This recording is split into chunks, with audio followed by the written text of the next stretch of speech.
So yan nga pala mga kaibigan, yan ba tinatawag sa amin dito na sikar. Sigay naman po yan sa ibang lugar sa probinsya, sikar. Masarap po luto dito ay ginataan. Lalagyan mo ng papaya, sili, kunting paminta. Huwag nyo lang po masyadong tutuyuan ng gata kasi pangit na siya pagka tuyo na, wala na kayong isasabaw sa kanin. Kailangan may kunti pa po siyang sarsa. Yan po ang pinaka-the-best na luto ng sikar. Lahat naman pwede rin sa sikar na luto. Pwede rin po siyang gisa na may luya, bawang, paminta. Gigisa nyo lang po ng konti yung mga sahog nya.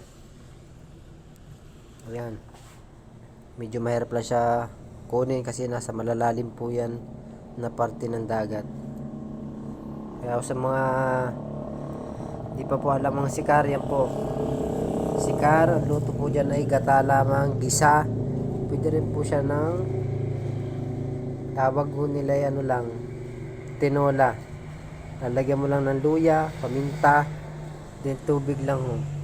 At mga sahog niya, pampalasa. At yan ho.